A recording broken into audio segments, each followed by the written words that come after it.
Good morning, everybody. Hey, hi, it's Becky from Power Tools with Thread. You're in our situation room and it's Embroidery Thursday. Yay!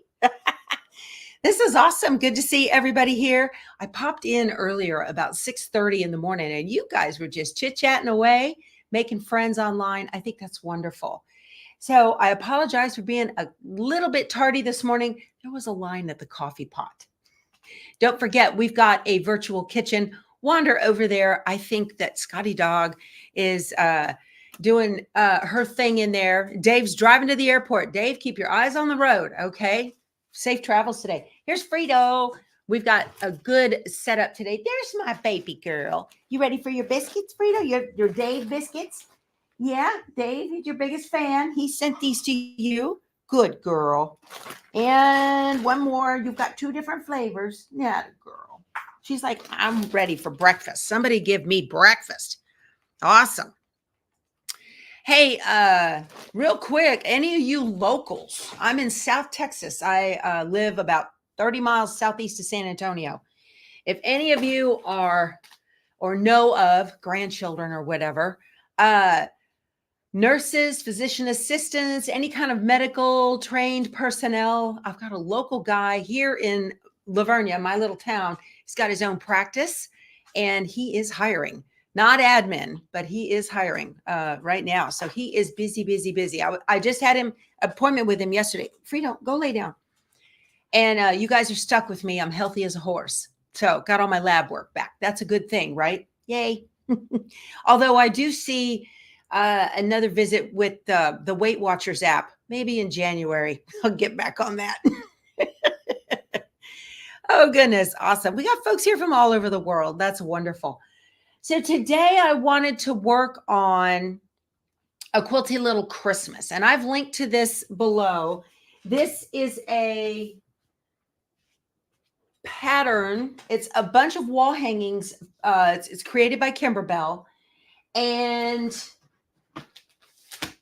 you can do it as wall hangings, or I plan on putting all of my pieces together into a long wall hanging in the layout that was used for pumpkins and potions for Halloween.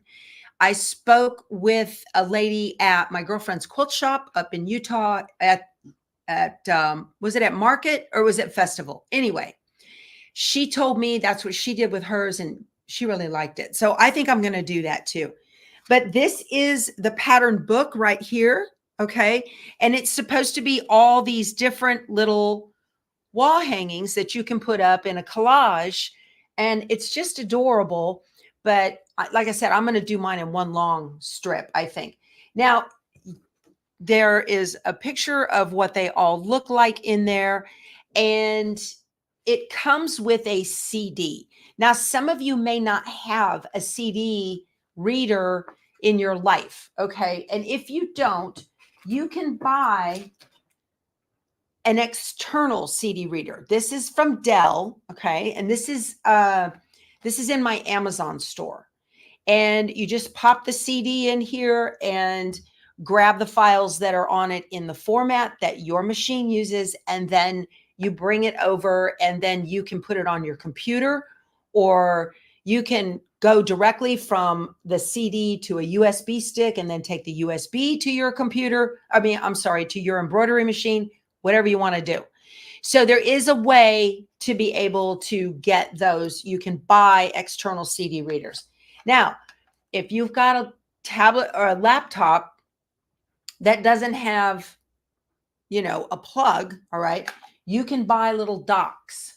And these are all inexpensive little things, but you can get a dock that has little USB ports or multi-ports. Like there's an SD card can fit in that little slot there. And then this will plug in. This one doesn't. I've got another one that does on this laptop that has the USB-C, the letter C, USB-C. This is a standard USB. I'm a nerd, if you didn't notice. I'm a nerd, big time. So anyway, that can plug into if you have a MacBook. Now, certain Windows laptops and computers are coming with nothing but USB-C. So it's just handy to have a bunch of adapters all around in your sewing room because you never know what you're going to need. Okay. You still have a CD reader with your computer. Well, that's great. I bought a desktop tower, the big one. It's a gaming computer, and it doesn't have a CD reader in it. They just don't put them in there anymore. All righty. You're going to buy the dock. Good. There you go, Yeah, JC. Good. Okay. So last week, if you were with us, let me see here. I need to click on something. We did the Kimberbell. I just want to be a stay-at-home dog mom and dog dad. Did them both at the same time in the multi-needle. That was a lot of fun. This particular one, I am going to be leaving on time. I got a dermatology appointment an hour after we finish, and I've got to drive all the way into San Antonio for that. So traffic. Not like here. I went to the doc yesterday. I was just 10 minutes away from his office, which is awesome. Thumbs up. Thanks, Fran. Yeah, I appreciate that. You're glad I'm a nerd? I'm going to nerd out big time on y'all tomorrow. Okay. Now, if you have loads of Kimberbell fabric made by Maywood Studios, you can certainly dive into that and use that. Or they also have a kit. And a Quilty Little Christmas is a new fabric line by Kimberbell, okay, printed by Maywood Studios. When you get into this, oh, and there is also a little bit of an embellishment kit. It's got the felt in it for your gingerbread, and it's got some green velvet, and it has some red glitter vinyl, and then, of course, the cutest buttons ever, right? So this does not come in here. I just had mine stored. This is an additional purchase. Okay. In your fabric kit, it comes all folded up inside of itself. There are some pieces that are just, that's all it is. Like this is a border. Okay. There's a lot of pieces that are just like that, and this is all it is. Or you'll get into it looks like one piece, one bunch of the same fabric. Open them up because they are nested inside of each other, all different fabrics. So these three were all nested inside of one another, and I didn't see them. So I went through my fabric bundle last night and separated everything out so it's easy to find. Okay. And these are new prints for Quilty Little Christmas. And I want to show you I made a couple of blocks yesterday. What did I do with them? They were right here in the stack. They're still in the stack. I'm sure of it. I had them in the box. Here they are. So this, yeah. Look, it looks familiar. Okay. So how about that? Isn't that cute? This is an adorable little set when you get it all together. So I made 4 blocks yesterday. I did it on the multi-needle, and I did them 2 at a time, just like I had shown y'all how to do the 2 mug rugs at the same time last week. Okay. So these are identical. Now, this one looks a little more puckered than this one. And after these outer leaves stitched on this, or points of a snowflake or whatever it is, after these stitched and it was fixing to jump into the pink, I removed the hoop because the instructions said to only use a piece of cutaway mesh. Okay. That's not strong enough to support fill stitches, dense fills like that, satin, whether it's a satin outline or a satin fill. So then I stopped the machine. I took the hoop out and I taped a piece of heavyweight or medium weight tearaway to the back of it. And I got a better result as soon as the pink started stitching here. And then this second one, it looks much better. So I recommend using some medium weight tearaway in probably every hooping. I am not putting batting in this. You can put batting if you're going to do the block by block, and they give you the design files for that, but I'm not doing that. I'm doing this. Okay. And then again, 2 at a time for the stamps. See that? And that's the green velvet, which is an embellishment. And I had to put a piece of topper over that, water soluble topper. And I do not recommend using water to remove the water soluble topper. Get you some little snips and get in there and tear all that stuff out. Okay. You can damage the velvet. That's not velvet. It's not true velvet. It's some kind of fake velvet. I just don't recommend it. Okay. So when you are doing embroidery and you see something that makes you kind of twitch, going, I don't like that. Let me see. I mean, I can obviously see the difference. Okay. This will press out. It probably will now. But if you see something you don't like, don't be afraid to stop the machine because it's not going to get any better. Had I allowed this to keep going, I would have had a lot more puckers, I think. Okay. So it does have SF101, not SF101. They're fusible mesh. I'm sorry, fusible woven. I'll get it right one day. It does have the fusible woven on the back of it. Okay. So that was ironed on to the backing fabric before I started. So yes, you use fusible woven iron on the back of the fabric. Absolutely. You never, never, never do a fill or a satin outline ever without fusible woven on the back of quilting cottons. Does slowing down the machine help with puckering? No, Bernadette, it does not.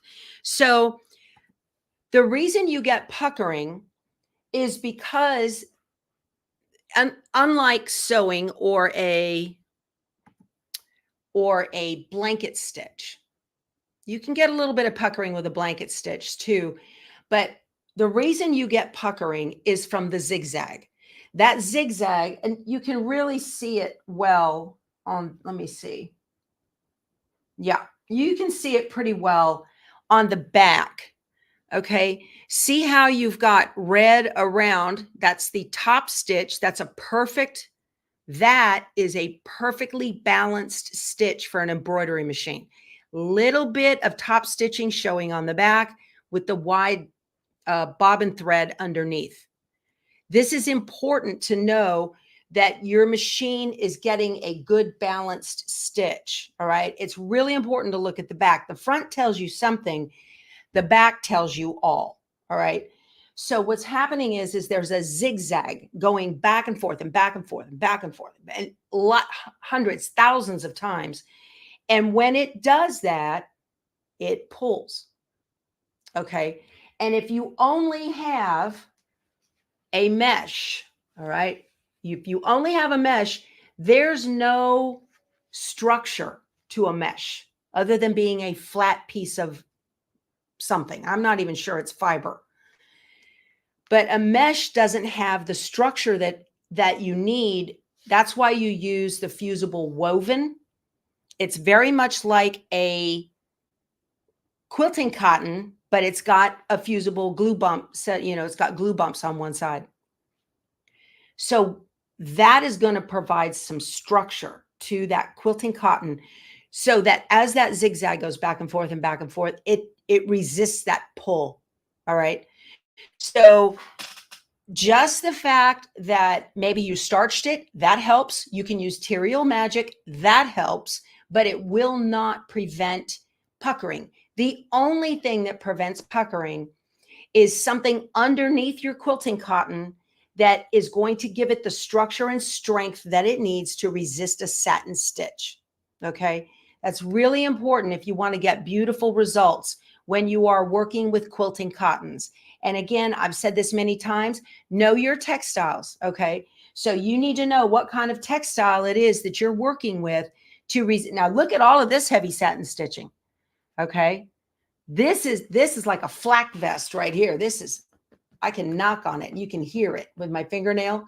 Okay. That is very, very dense and it's not puckered too badly at all. It did not have fusible woven. It only was stitched with a piece of medium weight tearaway, which is what they recommended in the book. So I should have known better on this one. I was just doing what the book said and it'll work. It'll be fine, but I don't recommend it. pretty much everything with Kimberbell, if it's made by Kimberbell, every piece of background fabric needs to be reinforced with woven, fusible, and interfacing. Okay. It needs to be reinforced, not your applique pieces, just the background fabrics. Okay. All right. I don't see any. What pre-round bobbins do I use? Karen, I use Dime. Designs and Machine Embroidery. I have a link to Dime below this as well. Okay. And if you would use my link, I appreciate it very much. It helps the channel more than you know. So this tube is probably 3 years old.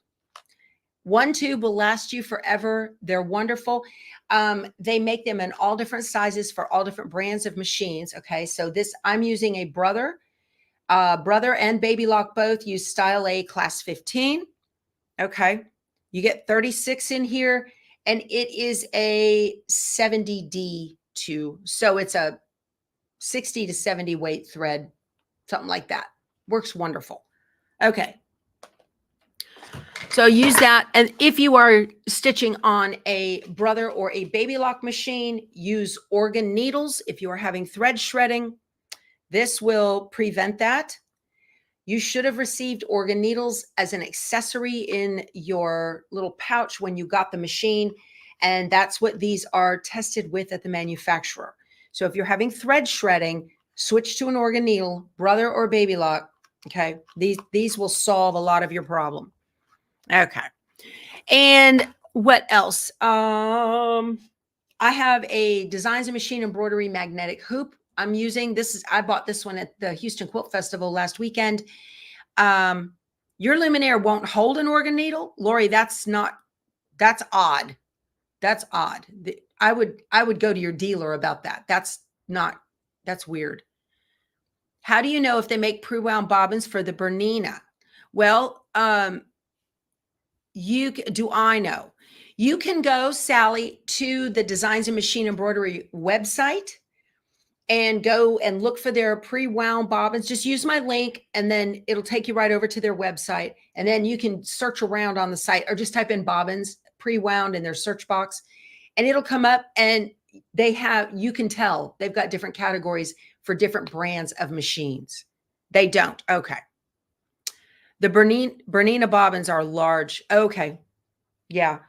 You can check. Are they the size M or the size L's? I can't remember. Do I ever match bobbin thread to my top thread? Lucy, yes. You will do that for freestanding lace so that it looks as pretty on the back as it does on the front.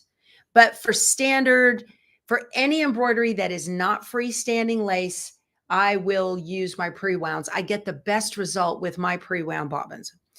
So Schmetz needles. Okay. Bernadette. I used to use Schmetz on my machines, and I was having thread shredding, and it did not matter what brand of thread it was. Okay. You detest autocorrect. So do I. Alrighty. So today, what I wanted to do, I'm going to go into Embrilliance embroidery software, and I want to go in and inspect the design. You don't have to do this. You can take the design directly from the CD, put it on a USB or whichever way you transfer your designs, and get it to your machine and just start stitching it out. Okay. You can do that. I am going to go in and just inspect the design so I know what to expect. To me, it's like a roadmap so that I can see what's going to happen. And I like that. And that makes me a better embroiderer. I also have a link to Embrilliance embroidery software below. A quick note on Embrilliance. Embrilliance is like a box.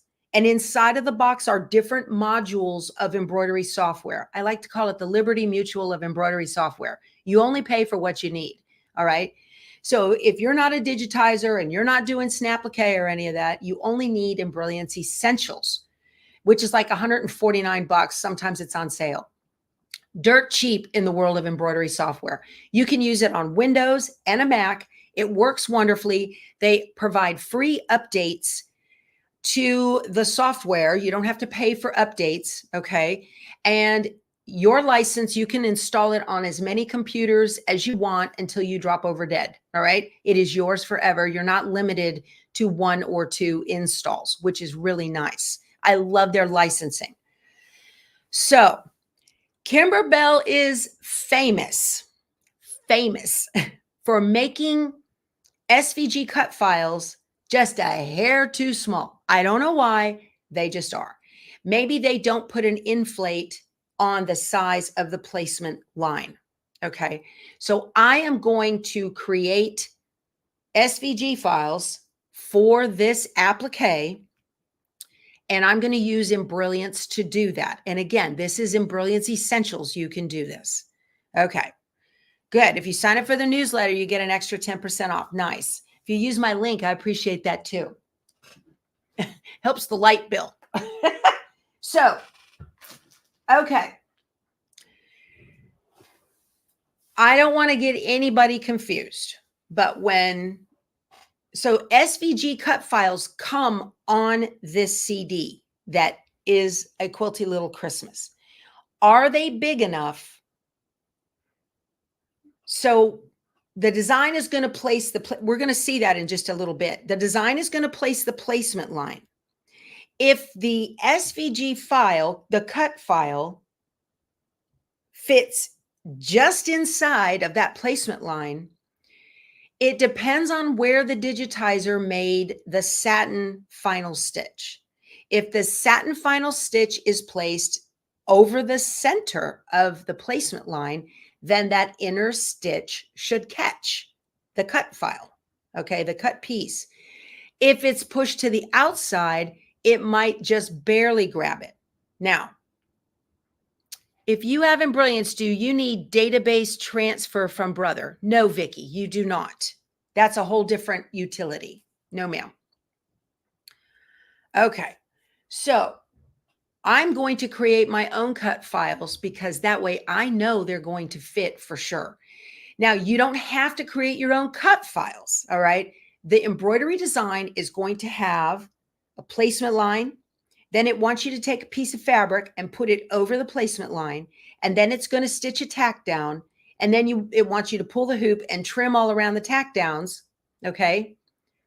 And then put the hoop back in and let it finish its final stitch. And you'll see that when we inspect the design.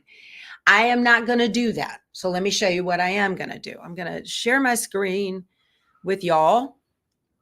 And we are going to take a look at the design.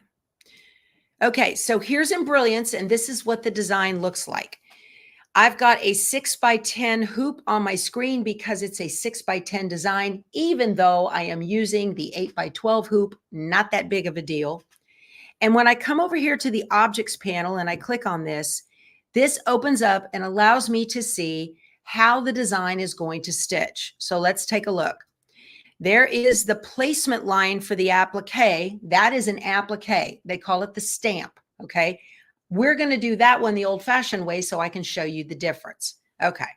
And then here is the tack down for the stamp, and then I would pull the hoop and trim away the outside of the fabric. Here is the placement line for pinwheel 1. Okay.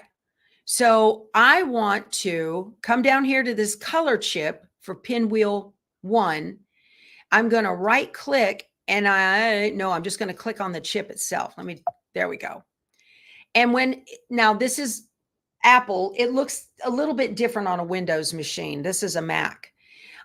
You've got a thread dialog box pops up and you have color, which is where you can change your colors, and you have applique.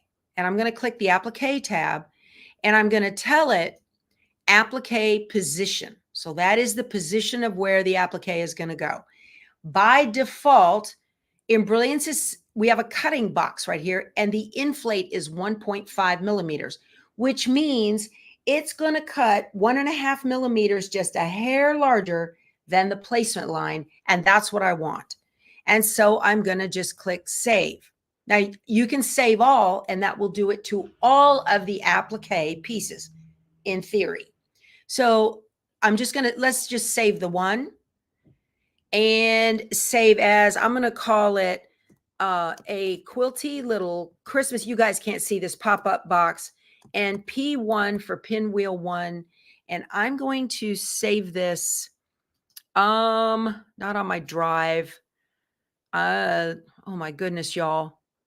Is it only going to let me save it in the, okay, we'll save it in iCloud Drive. That's fine.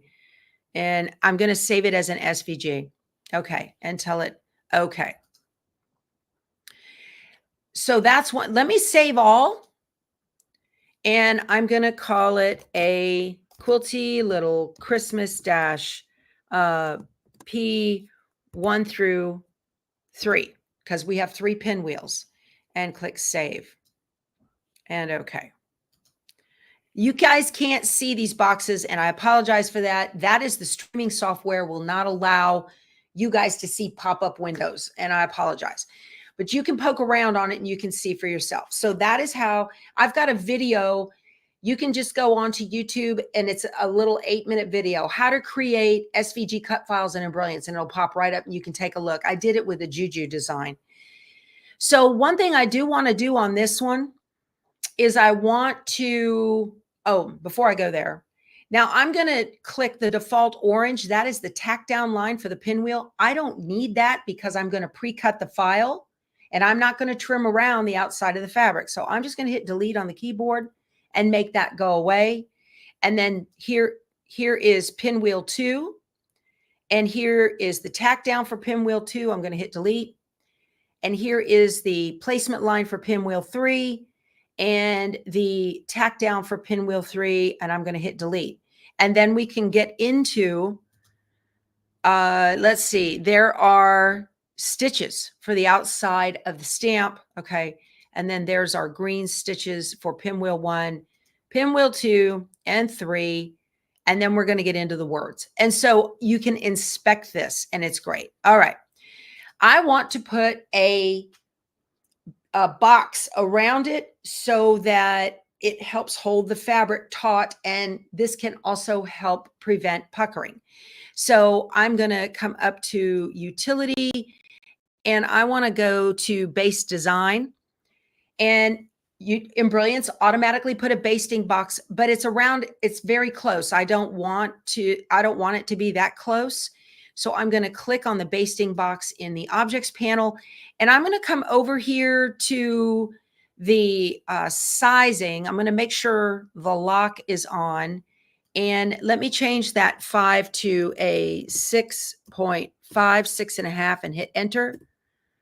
There we go. Now it looks a little larger here. Down here at the bottom, it turned red, which means the basting box is too large for that 6x10 hoop.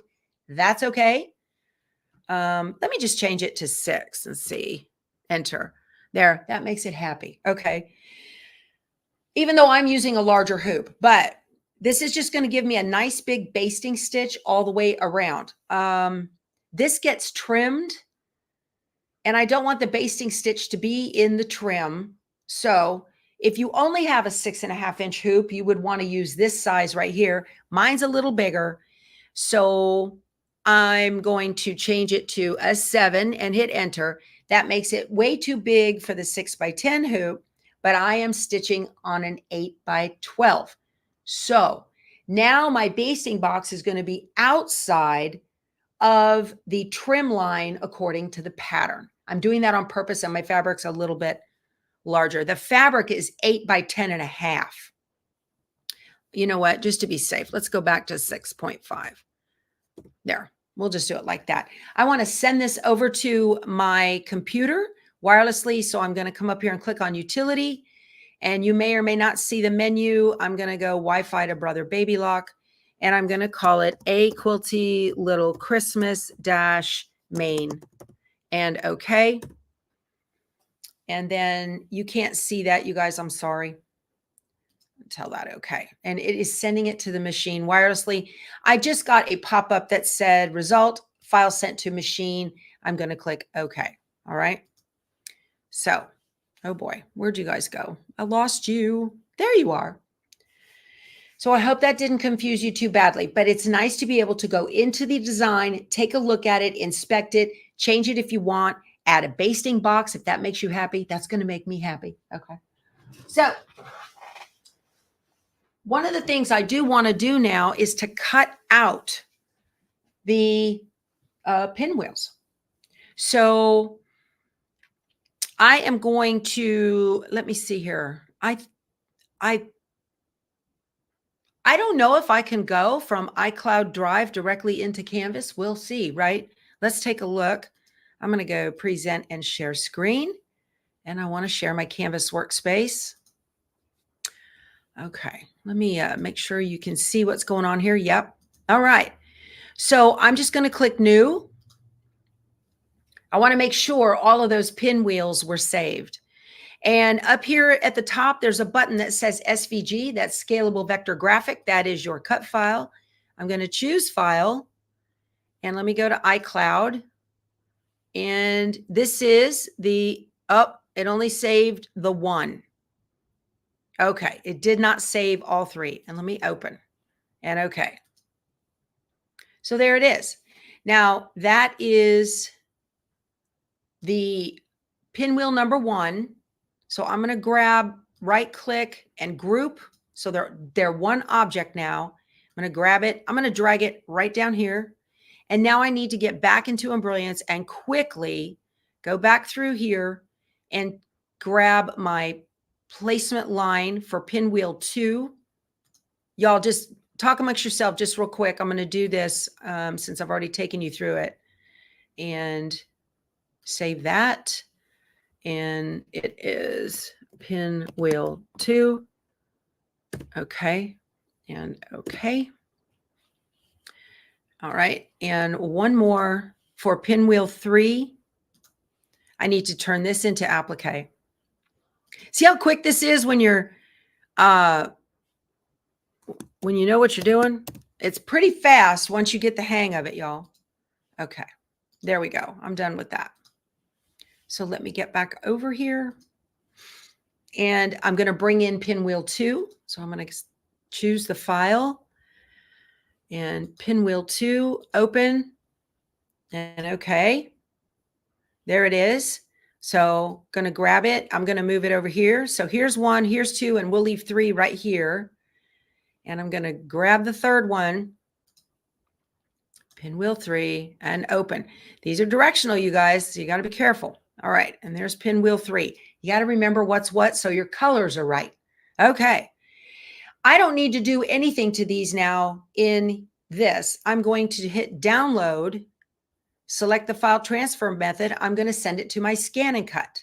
I've got videos pre-recorded to show you guys how to send things to your ScanNCut. And we are done. And that's it.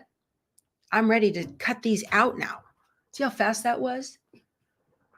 And I got a big mess right here. You can watch my ScanNCut, y'all. Let me turn this. Let me get all of this stuff out of the way. I do want to talk to you about the pattern a little bit, but all right. We're going to do hot cocoa bar next week, y'all. I've got a link to it below. It's at my girlfriend's quilt shop, and we're going to snap-applique it next Thursday. Just want to let you guys know that. Whoa. I've got coffee mugs. I've got everything over here, you guys. My goodness. My goodness. Okay. Here is my fabric. This already has their fusible woven on the back. Okay. So that's the background fabric. And I have the fusible woven. I also put it on the stamp because it doesn't have any heat and bond on it. This is the applique fabric. It has heat and bond light on the back.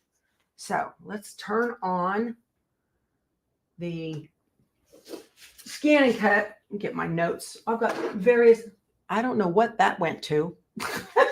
Got stuff everywhere, y'all. Oh my goodness. Let me see here. Let me stop sharing that and go back to you guys. There we go. All right. Okay, so I'm just going to touch it to wake it up and tell it okay. And I need to get a mat. I don't want a 24-inch mat. I just want a regular 12-inch mat. This is a low-tack mat. It's the aqua one. If you guys are buying extra mats for your machines, make sure if you have the SDX model, that's the gray or blue one or whatever color, not the old CM model, that in the bottom, it says it has DX in the model number on the mat. Okay. You having good time, Annette? Good. I'm glad. I'm trying to hustle it along for y'all and not put you asleep. Oh, I need to look at the pattern and see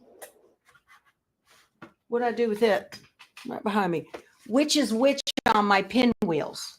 I'm going to come in here and take a look. I don't have any glasses over here.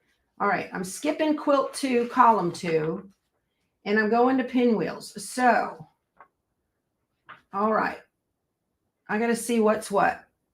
It looks like pinwheel 1 is the dark green. Okay. I think, yes. Pinwheel 1 is the dark green. So I'm going to take the fabric and I'm going to put it, remember I put it down here in this bottom corner. Now on the CM mats, the old machine, they can be fed into the machine either direction. It doesn't matter. It does matter on these machines. Pinwheel 3 is the red one. And that's going to go, I think that's a straight up and down. It doesn't matter. We'll turn stuff if we need to. Okay. And then pinwheel 2 is the pink. And I'm going to put this right here. If you don't have embroidery software and you want to pre-cut your pieces, get out your scrap basket. And I recommend all you need to do is hoop a piece of stabilizer. You don't even have to use background fabric. Just hoop your tearaway stabilizer, stitch out the placement line on the stabilizer, cut scraps on the ScanNCut using the SVG files provided on the CD, and cut them out and see if they fit, and then run, the final stitch and make sure it's going to work. Usually you're going to have to +2 in the size. I don't know. Maybe they've changed the inflate. I don't know. But if you're ever going to use, and people get confused about this all the time. The only time I do an inflate is if I'm using pre-made SVG files that I didn't make. If I made them, that's different. But pre-made SVG files that come on a CD, test them. All right, let me get this loaded. Okay. All right. So let me get you so you can see what we've got. I'm going to just retrieve data. I've got lots of baby step videos on this, you guys. I'm not going to go. I'm going to hit the cloud step by step. Always recommend test. I recommend testing. Deborah Jones, who just passed away, she used to say, there are those who test and those who wish they did. Okay. I did need to turn that sideways. I thought so. Let me pull. I'm going to leave it. I'll turn the design. So let's get in here and let you guys see. I don't know if you can see the designs on the screen right there. Okay. I'm going to hit this blue button right here. I call it the money button. This is why this is where the ScanNCut earns its money. Okay. And we're just going to pull it in and take a picture of the mat.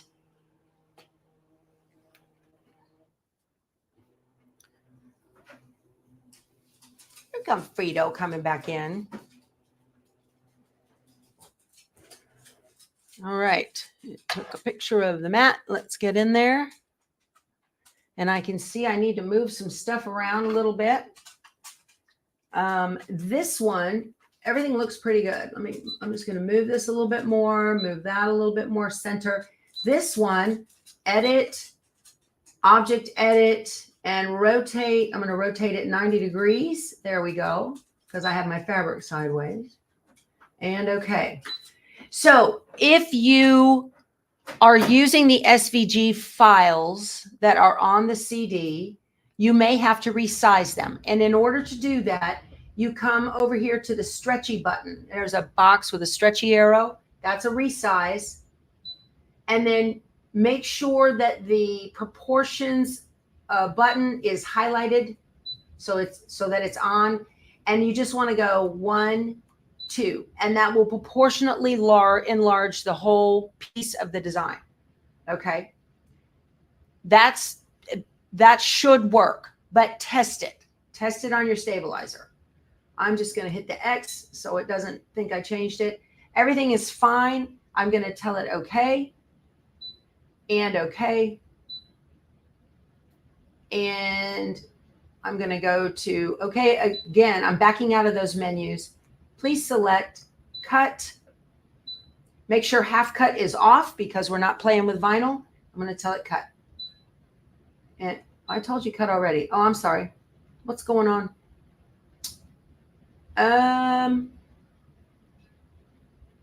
Oh, I know what the problem is. See that arrow right there? It thinks I have a 24-inch mat. Let me come here to this. I can't do it here. Okay, let me go back. This wrench. Cut area. Change it to 12 by 12. Tell it okay. I was like, what's going on? Okay. Okay. Select, cut. Now that little arrow is gone to go to the bottom half and start. Okay. Okay, there we go. Less than a minute to cut all those out and I don't have to fiddle with it. How about that?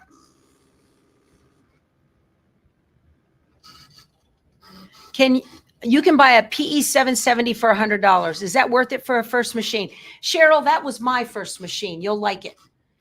It's the same as the PE 800, but it doesn't have a color screen. It only has the 2 black and white screen. It's a great little machine. It's a 5x7 and it's not wireless, but it's good. Yeah, the PE 770 is a 5x7. It's a good starter machine. Use organ needles in it and don't use cheap thread. There we go. All done. We're going to have probably a little piece. Oh, look at that. Ta-da! I'm going to leave these little things on the mat. Yeah, sometimes we get a thread. When you make your own SVG, if you make your own cut files from Embrilliance, you'll get a thread sometimes. There we go.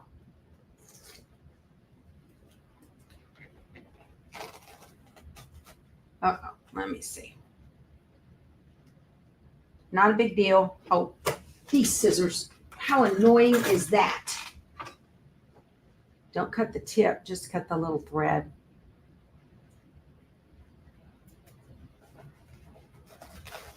All right, these all have that one little thread holding it on. I don't know why. Try to keep them in the same orientation as the design so you know what's what. Oh, I just turned it. See, I didn't pay attention to my own. I think they're all the same. They'll fit. There we go. Okay, so there we go. Got all my pieces ready for the embroidery design now. Awesome.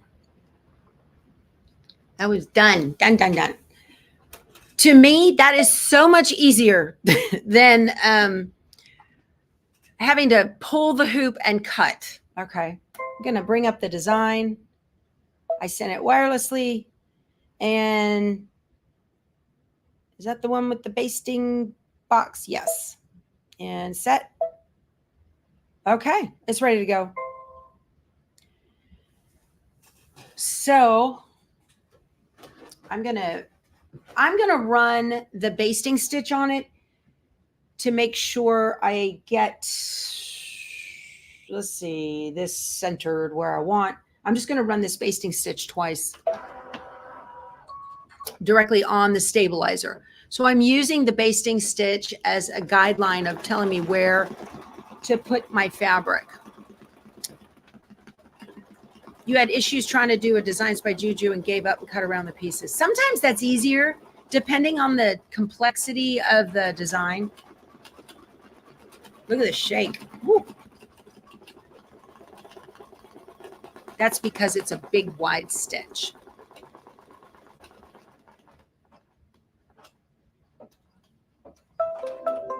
Okay. I'm going to go into the needle plus minus and I'm going to go backwards. All right. Now I can put my fabric down and put it on here and make sure that both edges of all four sides are covered. I can fold it up this way and see top and bottom, and I can fold it up this way and see side to side. So I know now that my fabric is good to go.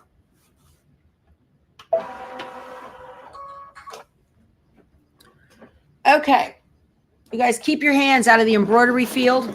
Ask Joanne Banco. So I just touched it, right? I'm nowhere near that needle. She just put a needle in her finger and she had to go to the emergency room and have surgery to get it removed. So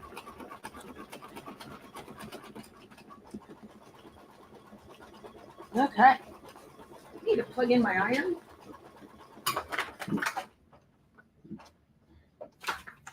Whoop.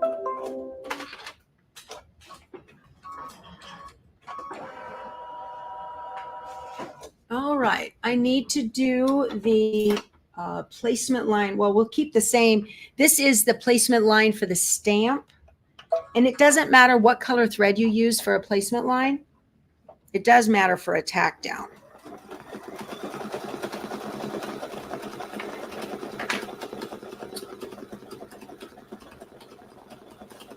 Let's see. It's pretty close right there.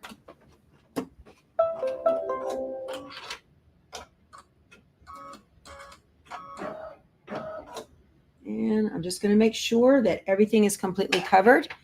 And to change my thread, I'm going to cut it up here and drop the tail. Move that over.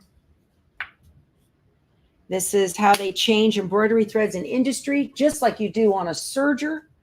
Just tie the two tails together and pull it, unthread the needle and pull it through the machine. You never pull the thread backwards through the machine. You can get fuzzy bunnies in there and you don't want that.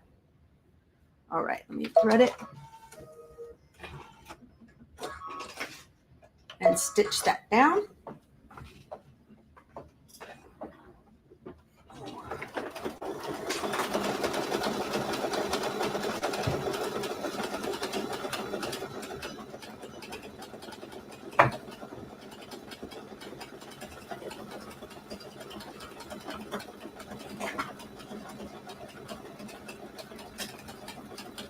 Going to go around twice on a tack down.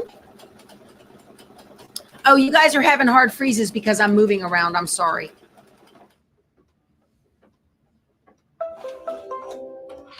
Oh, that's a deal, Tracy. Yeah, it just had a little thing. That PE 770 is a good little machine. I sold mine. I wish I never would have sold it just because it was my first and I should have kept it. Okay. Oh, weather hard freezes. Oh, I'm sorry. Thought you were talking about my video. Okay. This is the way you're supposed to do applique the old-fashioned way. And I don't like doing that.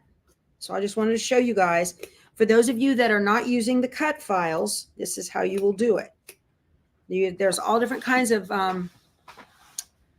let's see. Joann's is no longer buying Heat and Bond Light. Oh, making their own. Okay. They're doing away with their deal with Pellon, huh? Okay, or Heat and Bond. I don't know who makes Heat and Bond. I have to look. All right, so now we have the placement line for what happened here? Oh, okay. I want to show you guys something. Look at this. Okay. Look what happened. Because this happens. Because I didn't change the color of the placement lines, I want to get in real close and show you guys what I see. The embroidery machine blended it all together and turned it into one design. And I don't know if this is going to work. I think they sit on top of one another. I need to look at the pattern and see if I can do this. It might work. It might work. I might be able to just layer them on top of one another, and then it's going to stitch those individual outlines itself. Either that, or I go back into the embroidery software and change the individual colors, because it had Brother Embroidery blue, I think it was, and they were all blue. The embroidery machine merged those colors into one stitch. I think I can do it. I think I can. I'm going to give it a shot. I'll do it in the green and show you. If it doesn't work, oh no, I don't want to do it in the green. You won't see it. If it doesn't work, it doesn't work, but we're going to give it a shot. So the idea is to put down those applique one at a time, not all at the same time, right? The shirt pattern on my table, this is a new product from Dime. It's called a Perfect Placement Kit to put embroidery on shirts. They're little clear plastic templates. They're wonderful. These are awesome. I swear by these things, you guys. I meant to show you. Thanks for asking. I meant to show you that. So I know I should be able to do each color, Gloria. I should be able to. And I just have to make sure that I put everything in the right place. And I'm going to look at the picture for that. That's why I think this is going to work. So I just wanted to show you guys that. Sometimes embroidery machines, especially multi-needles, if you don't change the color of each stitch, it will put them all together.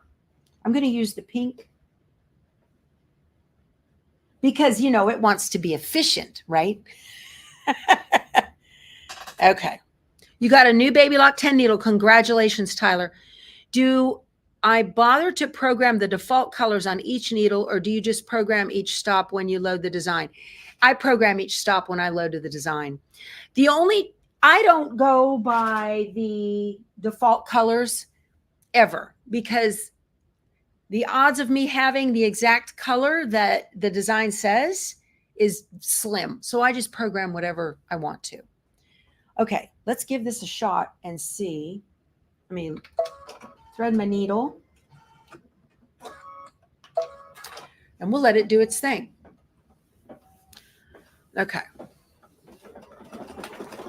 You've been crossing state lines to buy bolts, Betsy. That's hilarious. Okay.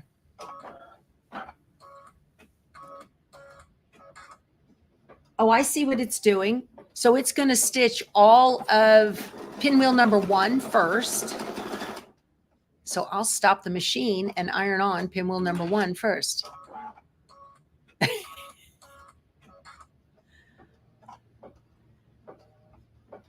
That's good.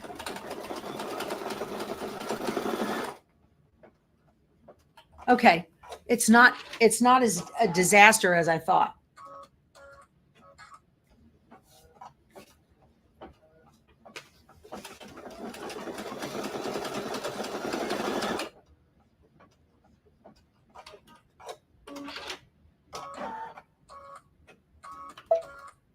So I let it cut the thread. Now I'm going to pull the hoop. Oh, there we go. It wanted me to raise the presser foot. I'm going to pull the hoop. And now I'm going to iron down my little pieces here. Awesome. See if I can get them off the mat. And as I said, I think they're all the same. Yeah. So I've got this is going to completely cover it. Hopefully it's not too big. Sometimes when you're using little pieces, it is handy to use a pair of tweezers to place everything.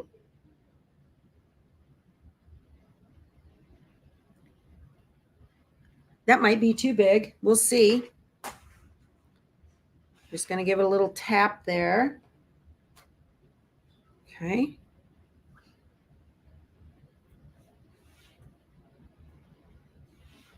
And then that is going to, is it already? Oh, it's almost 8 o'clock. So I just wanted to show you guys how this is easier to me not to have to trim in the hoop.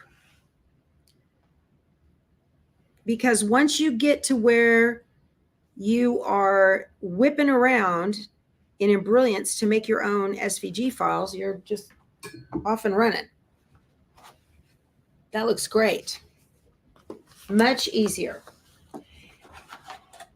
Now, if like last night,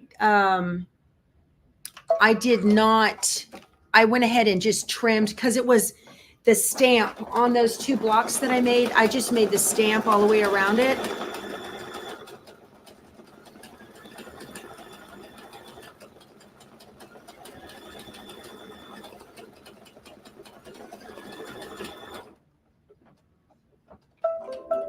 Okay, so it went ahead and did those 2. And I got to look at the picture and see which one is which. Yep, they did overlap. Can you see those lines like that? Okay. And let's see, the pink points. Let's see here. Here's the, hopefully I did it right. Hopefully I did it right. The red goes here. Okay. I think the pink goes down because the red is pinwheel 3. Yeah, the pink goes down first. Okay.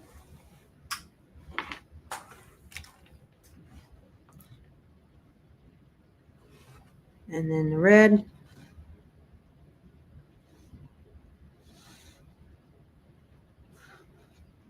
Perfect. That looks great. How cute. That's adorable. All right. So now we have to stitch the outlines for the pink. I swear that, is that right? Oh, you know what? I got it wrong. Those 4 should have been the pink instead of the green. It's fine. So I need the dark green thread now to go around the outside of that. And our hour is up. The other thing I could do is stop right here and recut the pink. I could do that, or I could leave it. I think I'll leave it. Not that big of a deal. That's one of the beautiful things about machine embroidery. That's the wrong color green. Is that it's very recoverable. Okay. I'm being creative. Make it my own. That's right. That's right. Oh, is Callie here? Yeah. All right, you guys, I have to go because I have a doctor's appointment in an hour in San Antonio, and it's a bit of a drive with traffic. But this has been a lot of fun. Thank you so much for joining me. I hope you got something out of this to learn how to pre-cut some pieces. And I'm going to come back and finish stitching this when I get finished. But yep, off to the dermatologist. Got to go. All right. So we will talk to you soon. You guys go sew something. I'll see you tomorrow. Bye. Oh, thumbs up, y'all, and subscribe. Bye, Callie.